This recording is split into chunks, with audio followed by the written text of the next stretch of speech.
Mēs labi saprotam, ka šeit mēs nestrīdamies par vīriešiem un sievietēm un par ģimenēm. Mēs strīdamies par divām ideoloģijām, par ko būtu jārunā.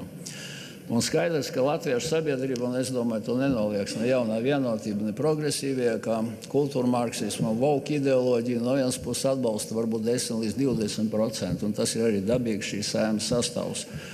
Jo šīs konvencijas pieņemšana bija vienkārši rezultāts politiskai tirdzniecībai pavisam par citiem jautājumiem. Bet es gribu parunāt šeit, kāpēc šī konvencija ir jāceļ. Mums arī nebūtu jāstrīdās šeit un jānovirzās no tēmas. Tātad runāsim par to, kāpēc šī konvencija ir jāceļ. Es nevaru neminēt daudzos melus iepriekšējā pirmajā lasījumā, kur tika pieminēta, piemēram, NATO reakcija, ka būs briesmīga. Neviens no runātājiem nepaskaidroja, vai tiešām ASV bruņoto spēku virspavēlnieks, kam ir lielākā armija NATO un otrā vietā pēc militārām spējām ir Turcija NATO, ka šo valstu bruņoto spēku vadītāji būtu atsūtījuši protestu vēstuli. Varbūt Kalniņas kundze ir šāda vēstule, viņa taču ar Ameriku ir un NATO parlamentārajā asamblējā, vai amerikāņi tiešām protestēja pret šo.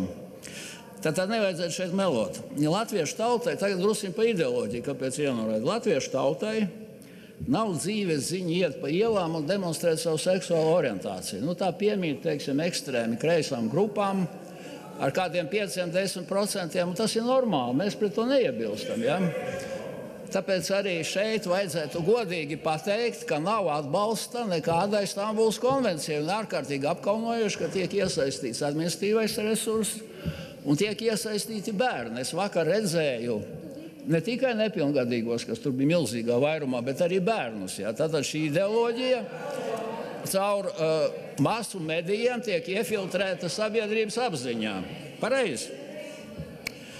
Pirmajā lasījumā tika solīts, ka šī konvencija esot tikai par diviem dzimumiem. Kaut kā interesanti, mēs pagājušajā sēdes laikā skatījāmies mājaslapu, kura mistiski pazuda no Bērnu klīniskās universitātes slimnīcas, pēc tā sašutuma, kas šeit bija. Un tur ir sociālie dzimumi, vesela pasaule. Ja, tāda mājaslapa bija, tāda vesela pasaule, kaut kāda organizācija, un Bērnu klīniskā universitātes slimnīca. Un skatāmies dzimumu identitāti. 4 dzimumi, ģenētiskais dzimums, un tas viss var būt. Tas ir Y chromosomas, X chromosomas, pilnīgi pareizi. Bioloģiskais dzimums, tas ir, spoguli apskatāties, jā. Sociālais dzimums, jeb dzimte, bet tur ir dzimums, pirmais minēts. Tas ir tas, kas ir sabiedrībā pieņemts.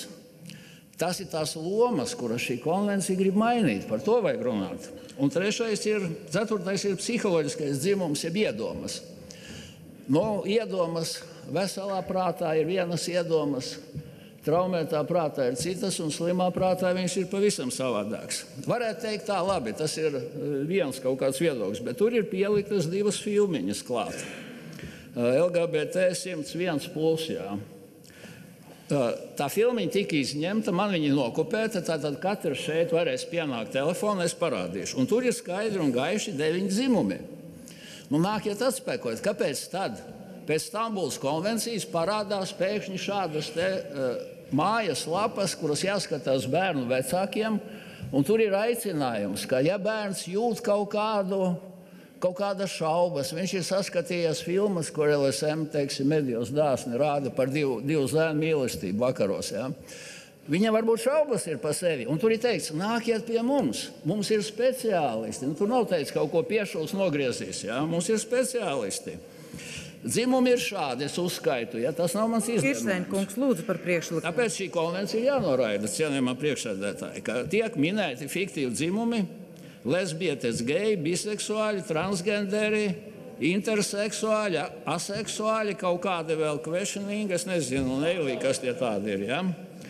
Tas vēl nav viss. Tātad tālāk ir teikts, ja jūsu bērnam ir problēmas, ejiet uz mājas saites kapis.cu vai uz mozaīku, ja?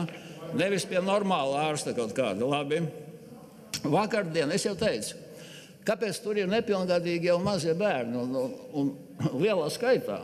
Kāpēc viņi jāved uz šādiem? Kāpēc izglītības ministra Čakša iet praidā ar savu mazo meiteni, lai skolās bērni mācītos, lai tas būtu labs pieraugs, varētu būt. Es pret to neiebilstu, bet atceļam šo konvenciju. Viņa nav par sieviešu vardarbību. Viņa šeit ir par kultūru, marksismu, ideoloģiju un svešu latviešu tautas mentalitātei.